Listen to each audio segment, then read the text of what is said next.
A ilustração aqui, mostrando o relacionamento da noiva com Cristo, a senhora eleita, e como ela deveria ser levada a Ele, de onde ela viria e como ela seria levada a Ele. A igreja aqui, na ilustração que temos diante de nós, é representada por uma mulher. Ora, a mulher é sempre um tipo da igreja, porque a igreja é considerada a noiva, uma noiva. Ela é a noiva do Senhor Jesus, o Filho de Deus. Sempre, se você notar, observe as condições e a conduta das mulheres e você verá onde a igreja está. Agora, algumas dessas observações podem parecer estranhas para alguns de vocês, mas são complementares à mensagem que tenho do Senhor, que estou tentando levar às pessoas. Vem? Observe tudo no natural, como está acontecendo, a natureza, e note isso. O mesmo acontece com o espiritual também.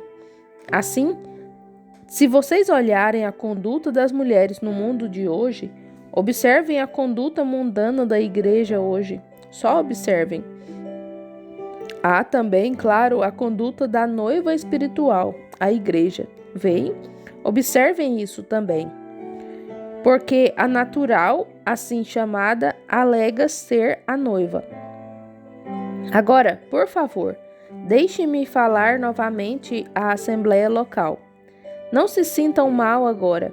Estou falando a todos através do país, para os que eu considero a senhora eleita.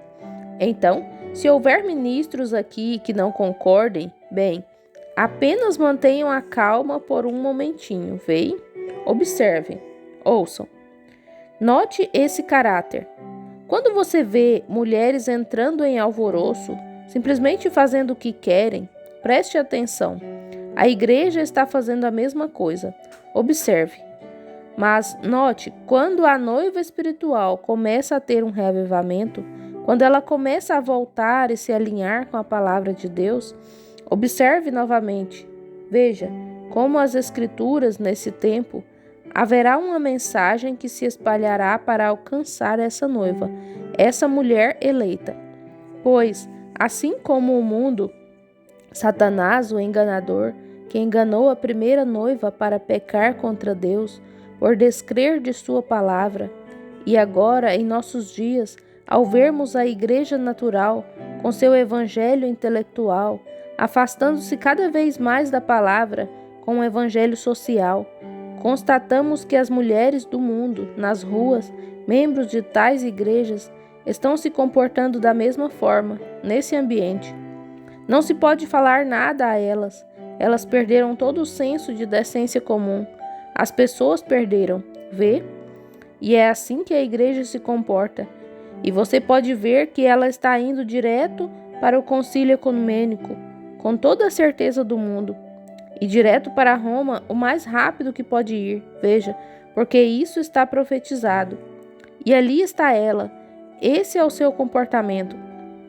Mas então, observe novamente a igreja espiritual, como aquele grupo de pessoas chamadas os eleitos, através de cada reavivamento. Com Martinho Lutero aconteceu o mesmo na Reforma. Aconteceu a mesma coisa na época de João Wesley. Aconteceu a mesma coisa quando os pentecostais começaram. Eles colocaram as mulheres de volta em linha com a palavra e então elas se afastaram. Ali ela volta diretamente ao caos. Mas então, no tempo em que as pessoas estão prontas para se alinharem, há uma mensagem que surge e elas se alinham com ela. Lutero foi o mensageiro de um tempo, o da justificação, e a igreja se alinhou com ele, alguns deles. Os demais continuaram. Wesley veio com a santificação, a igreja se alinhou com ele.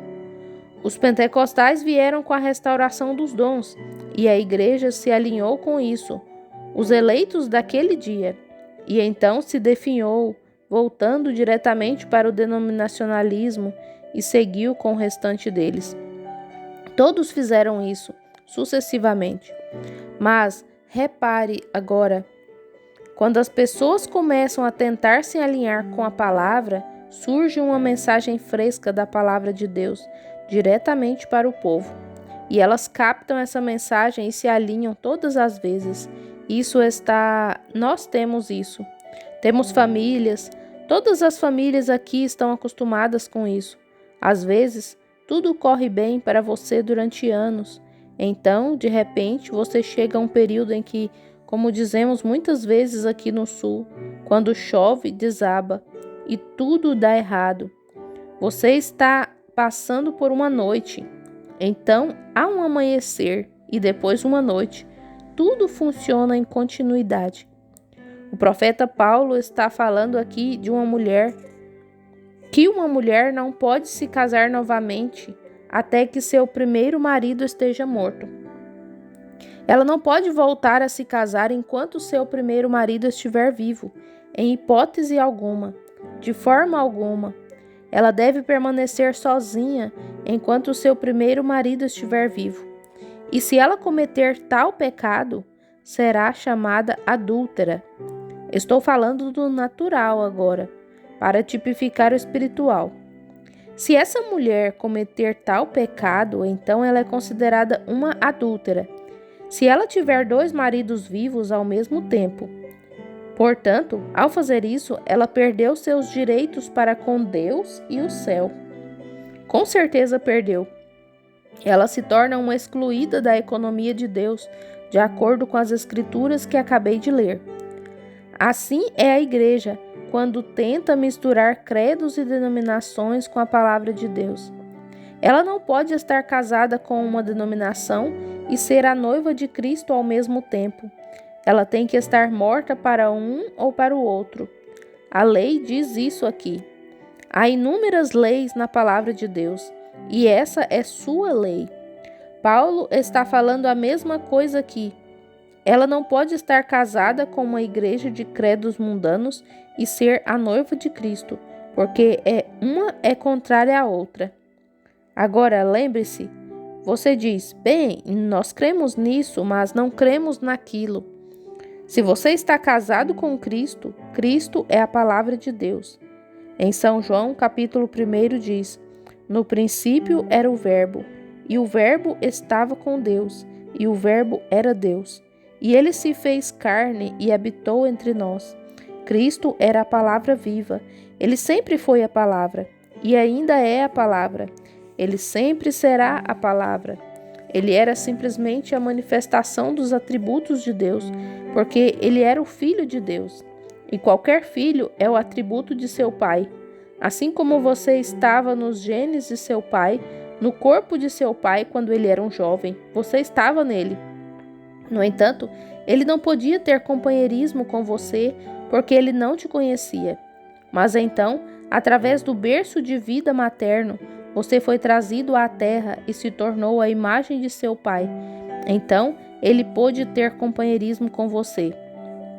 E assim eram vocês, filhos e filhas de Deus, antes mesmo que houvesse uma lua, estrelas ou alguma molécula, vocês eram filhos e filhas de Deus, pois vocês são simplesmente a manifestação física dos atributos que estavam em Deus no princípio, porque há somente uma forma de vida eterna, e essa estava você antes.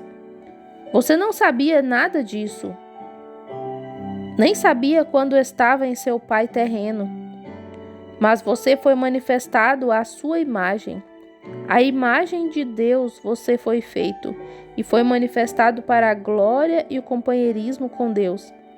Portanto, assim como seus genes tiveram que estar em seu pai antes do seu nascimento natural, seus genes espirituais tiveram que estar em Deus, porque você é uma expressão dos atributos de seus pensamentos. Antes da fundação do mundo, correto. Não há como negar isso, correto. Agora, observamos então que a vida estando em você, a vida de Deus estando em você, desde a fundação do mundo. Agora, você não pode misturar credo denominacional com a palavra, porque são muito contrários um ao outro. Isso é exatamente o que Satanás tratou de fazer com Eva, com sua concepção intelectual. Ele disse, Ele admitiu o que Deus havia dito, mas argumentou: certamente não morrereis. Vê? E eles creram nisso. E é isso que o credo tem feito nesta noite. A denominação separou as pessoas da palavra de Deus. Não disse Jesus quando ele veio: vós, pela vossa tradição, tornais os mandamentos de Deus sem efeito para as pessoas? A congregação diz amém. E através dos nossos credos, nos apartamos da comunhão com o Espírito Santo para ungir a palavra de Deus que está preparada para esta geração. Temos separado as pessoas de tal forma, por denominação, que elas não podem ter a chance de vê-la. Agora, Deus, a cada geração, ele acrescenta uma nova parte de seu livro. Tudo se encaixa, tal como o meu corpo foi formado. Disseram-me que tudo começou na espinha dorsal, mas a espinha dorsal não era tudo. Daí foi para as costelas e pulmões e mãos e braços e pés e assim por diante, até me tornar a pessoa que sou. Foi assim que Deus se manifestou no princípio e finalmente ele apareceu como Jeová, Deus, o Pai. Então ele apareceu como Deus o Filho em Jesus Cristo.